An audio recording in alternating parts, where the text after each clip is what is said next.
قدر و قیمت د الله په نس باندې د ماشي د وزر قدر هم برابر نه دی. خو دا دنیا د الله په نس باندې دا دې قدر و قیمت وی نو دا به الله رب العزت کافر له نه ورکوله.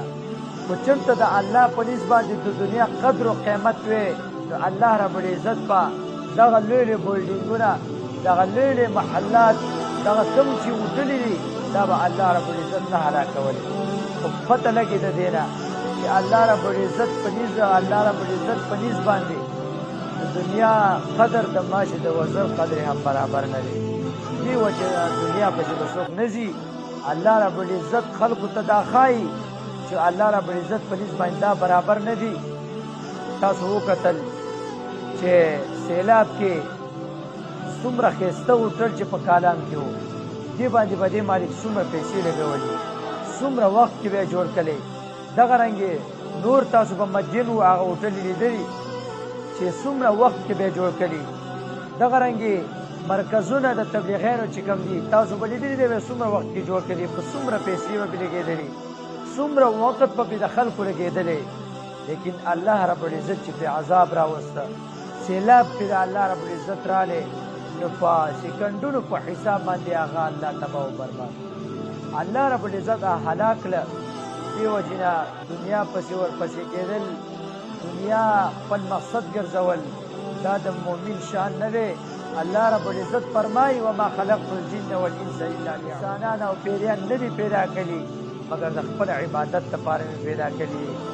انسان به عبادت خپل مقصد ګرځوي دنیا به خپل مقصد نه ګرځوي.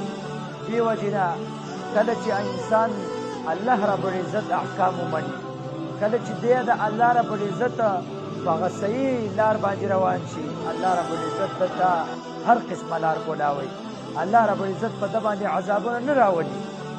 دې وجې نه پیغمبر علیه الصلاة والسلام فرمایي په کوم خلقو کې چې دوه قسمه خلق موجود دي په هغې باندې الله عذاب نه راولي. یو چې په دې کې تهجد گزار چې د شپې راپاڅي او تهجد کوي الله په دې باندې عذاب نه راولي. نو پته لګي چې په موږ کې تهجد گزار نشته ځکه الله رب العزت په ما او تا باندې عذابونه راولي. الله رب العزت مختلف قسمه عذابونه په ما او تا باندې راولي.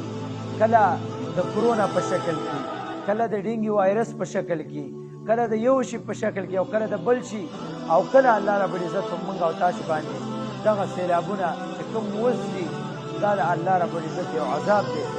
دې وجې نه موږ او تاسو القاء الله ته وکړو موږ او تاسو الله رب العزت ته متوجه شو دا عذاب به زما سره الله لري دا ما تعالی الله ګوره الله ما تعالی کوي عذاب راوستی شم دا ما تعالی الله کوي.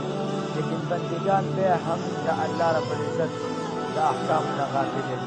لیکن بندگان بیا هم د الله رب العزت د احکامونه د الله رب العزت د هغه فرض شده په دین نه چې کوم دین الله مقرر کړی دی چې په دې باندې به ته عمل کوې لیکن بیا هم بندګان د هغې نه غافل دي. دې وجې نه الله رب العزت ته القا کول پکار دي چې الله رب العزت زموږ نه دا عذابونه لرې کړي.